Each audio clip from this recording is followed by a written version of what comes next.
Hey guys, in today's episode, we preview week 1 of the 2021 NFL season. It's finally here. And we make some bold fantasy predictions of the upcoming season. Welcome to the Coach and Commish podcast. No, not John Gruden, and definitely not Roger Goodell. It's Chris and Sean breaking down fantasy football for the everyday man.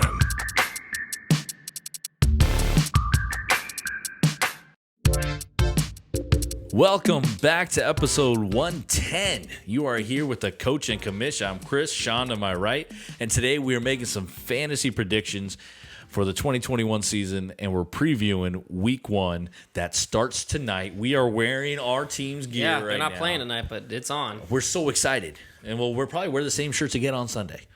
That's gross, Tim. Tim, I call it Tim. Ooh, I'll take that. I look like Tim James. I'll take that. Is my Not your hairline brother, back? No, okay. No, not my brother Tim. No, anyways, Look nothing like him. Nothing like him. I look like the guy that's not my brother. All right, so fantasy predictions. Here, when we make our predictions, we're going to talk about who we think are going to be our finish the season at QB1, wide receiver 1, RB1, and tight end 1. And then we'll talk about our biggest flops and who we think will be a nice surprise throughout the year. And we'll both give out guys. We're not going to cop out and just agree on one. We're going to say we're going to go out there and make some bold predictions. Yeah, and we're doing this kind of as an episode format for the week 1 because traditionally, we'll do some start sit, we'll do some previews, but week 1 it's really a crapshoot. We just don't know what's going to happen, and the advice given is going to be very difficult. So we're going to kind of just do a general season primer type thing, and then we'll kind of give you some tips and thoughts later in the episode for how to approach week 1, which can be one of the most difficult weeks in my opinion. All right, so at QB1 here, the quarterbacks that we like. Call your shot. 3 out of the 4 of these things I'm calling my shot. You're going stock I took a little lot, chalk but on yeah. some of them. But Kyler Murray, I think, is going to finish at QB1. He had a little bit of injury concern at the second half of the last season. And I think if he stays healthy, which everyone says if you stay healthy, but with the offense, we're assuming health. Yeah, the offense is going to take another step forward, and I'm really, really liking Murray's chance to finish QB1. As we said, went chalk with Patrick Mahomes. I think through a healthy season, there's no way Mahomes doesn't finish on top. He's even hungrier this year after losing that Super Bowl. Offensive line is improved. I just think Mahomes will be quarterback 1. Not wide receiver 1, but quarterback 1. Well, let's talk about wide receiver 1 here. I chose the darling that was really to talk about all offseason. He would have been my if I didn't go chalk pick. Okay. I would have liked to have picked him, but you got in the dock first. Calvin Ridley, he has been just quietly soaring up people's rankings. Yep. Atlanta's defense still stinks. He is now the only primary outside target. I think he can finish wide receiver 1 because he's the only guy Matt Ryan trusts right now in the offense.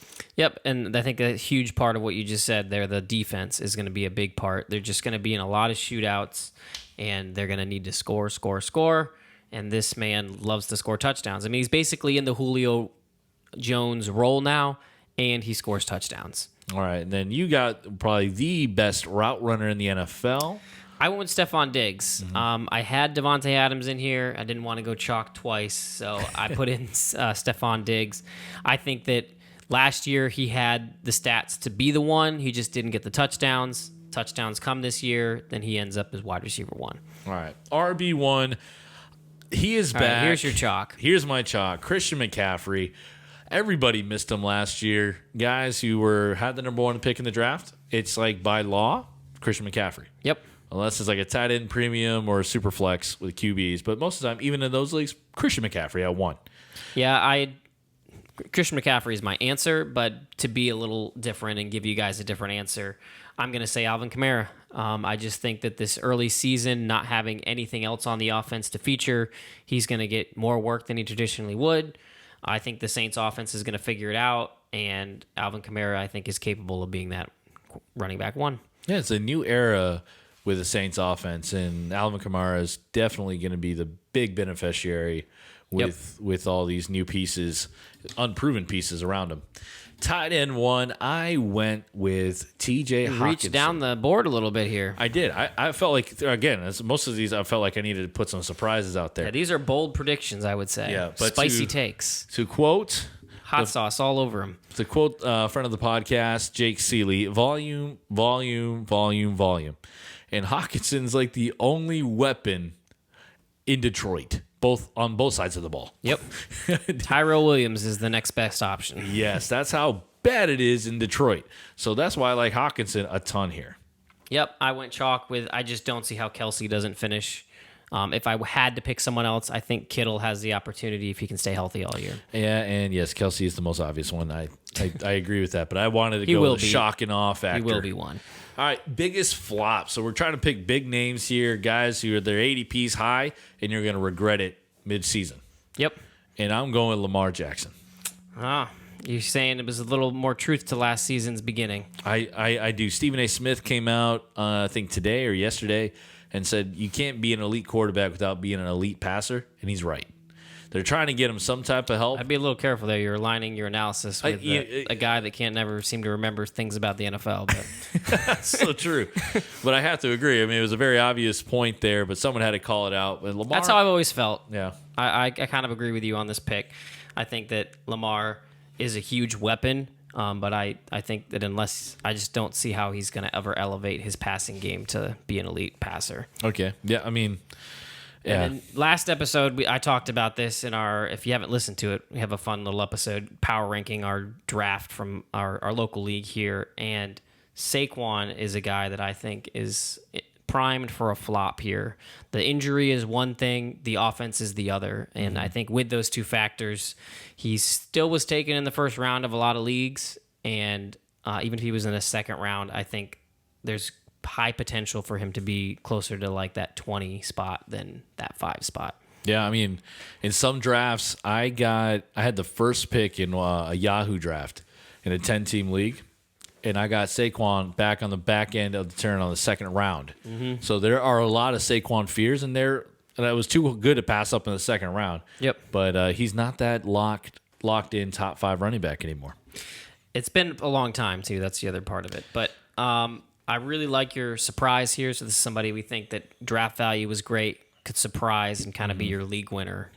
Yeah, Damian Harris over there in New England is so happy that Mac Jones won the QB battle. So is my dynasty team because I have. Yeah, that's true. Both of them actually, Mac Jones and Damian Harris. Yeah, he was my RB2 mid round in the drafts that I even overdrafted to get him. And it happened in there just because I love him that much. Sometimes when you go on your draft board, you look at rankings, you look at your tiers, but you also highlight look at ADP and you think, oh, I can wait till here. Yeah. But you highlight it and grab the guy that you want. Take him early. Not early like top 3-4 rounds, but if you're down there in the middle rounds, go with someone that you know that can probably outdo their ADP. This is a guy, so for me, my nice surprise is Raheem Moster, and I kind of had that same feeling. Unfortunately, in our draft, Tim took him ahead of me.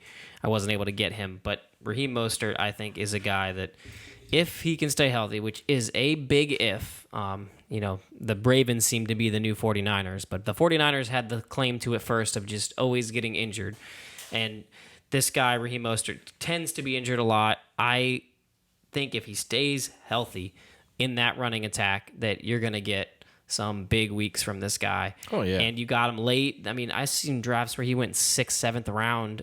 You're picking up Raheem Moster. And Trey Sermon is a little bit of a concern, but there's room for multiple running backs in that system, and I don't think they're going to just turn the keys over to Trey Sermon.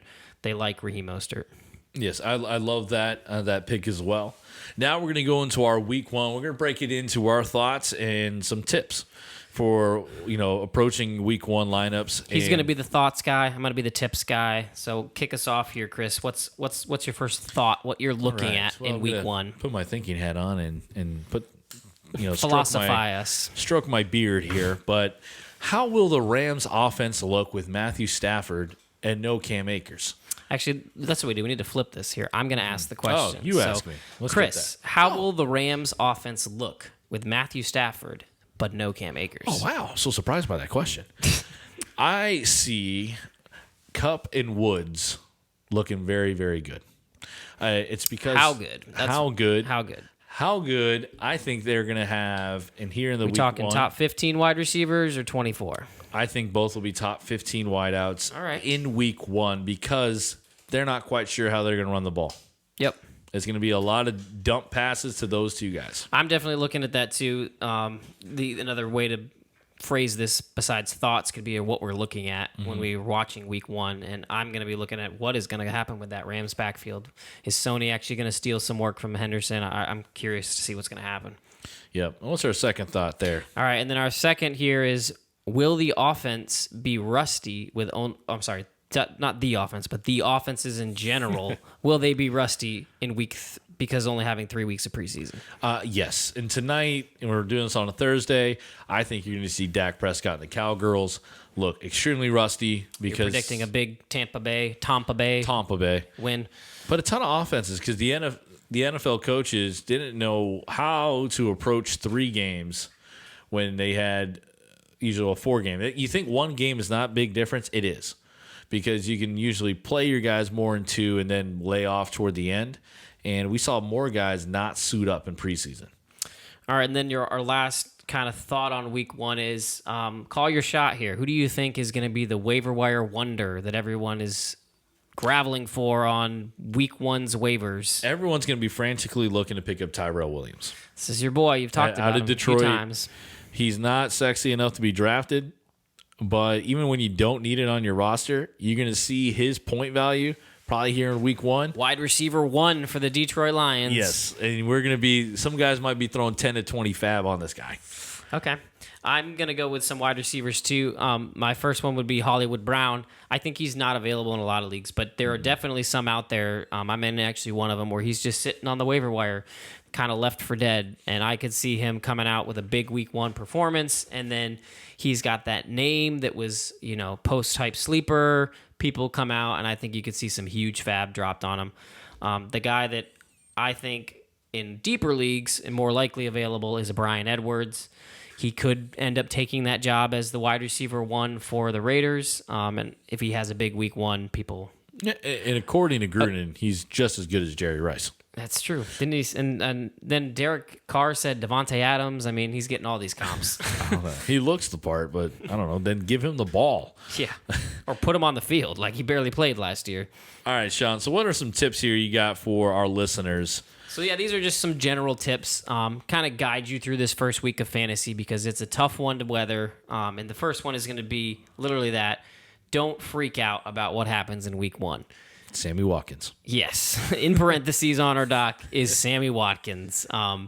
He is the example of what can happen of where the fantasy world is inflamed by 1 week of production from a player, and all of a sudden Sammy Watkins is going to be... Tyreek Hill went down. That was another factor in it. But just there's going to be players that are going to do things in week one that we think are going to project for the rest of the season, and it's just not how it's going to go. Yep. So take a chill pill.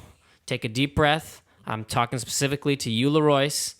Don't go out and trade your whole team just based on what happens in week one. I think we can learn a lot in week one, but don't freak out on what happens. Remember all this research that you did to draft the team you have, and don't freak out. Yep. Second one for me is going to be don't take chances with banged up players on week one. That's going to be difficult to do. Yeah, I think it's especially these guys I'm going to name. CEH, Saquon, and then I threw in here Curtis Samuel. He's one that I would really try to stay away from. But there's going to be these guys that you drafted, and they came at a discount in your draft for your injury, but even still taking CEH or Saquon at the top of your draft, I'm not saying bench these guys necessarily, but adjust your expectations because they're probably going to be on a little bit of a snap count. Mm-hmm. And then on top of that, if you can pivot with a good option, then I would do so. Like, say, Raheem Mostert to me is a good example of where if I had Raheem Mostert, I'm probably starting him over Saquon or CEH. I want to see a week of what that injury actually is that we've heard about all offseason. Yeah, a week one loss doesn't put you really in the hole. Yeah. So and I think it's better to be a little safe on the week one picks because there's enough volatility in itself. If I can predict things, then I want to predict things. All right, and your last tip here for the listeners. don't read too much into the matchups. So when you're looking at your lineup and you're trying to decide who to put in that flex, and you're looking at, oh my gosh, the New England Patriots defense was so terrible last year, so I'm going to definitely start my Dolphins this week. Well, they were missing a lot of players because of COVID, and there's situations like that where defenses turn over, and we like to just take all of the end of season values and put them to this season for defenses, and it changes a lot. So that's something I think you almost can throw out matchups in week one, I think. There's a few defenses like the Rams. The Steelers did lose a few pieces, so I don't even know if I'd put them in that category. But like, if I'm Chicago, I'm a little scared because that defense is still fantastic. But the main premise here is don't read into matchups as highly as you will in week 5 or 6 when you've got a little more data on these actual defenses for this season. No, that's extremely correct there. The only Thank you, Chris. I'm extremely correct. Yeah, the only thing I think is gold for all year, as our light flashes here in my eyes, is that start any defense that plays the Houston Texans. Okay, that's the one thing you can do now all forever, season. For all season. Maybe even longer if they continue to be this terrible. Yeah. Well, listeners, thank you so much for checking in with us in week 1. That's our preview of what's coming up. Let's see, and hopefully if we're wrong in our bold predictions, you'll forget we ever said it. If we're right, please praise us for our great guess. As far as what's coming up for content here, we were kind of talking about it. This is still subject to change. We're working it out, but I think we're going to try to do some type of live thing on Tuesdays. Tuesday nights, we'll try to do like a waiver wire type segment. Our Thursdays is when we're going to record, and probably Fridays was when the main episode will come out. We're going to go over things like a start sit, preview the week a little bit. We're still working out the segments on that. And then on Sundays, we'll be on social media, mainly the Facebook group. You'll hear this cool voiceover guy talk about it after we're done here. But this Facebook group is basically to get people in there and give opinions on who you should start and sit. And we'll be in there a lot on those Sundays. So check out the Facebook group. Listen to the cool guy.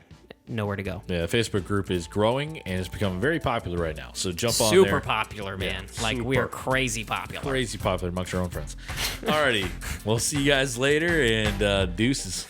Deuces. Thanks for listening to the Coach and Commish podcast.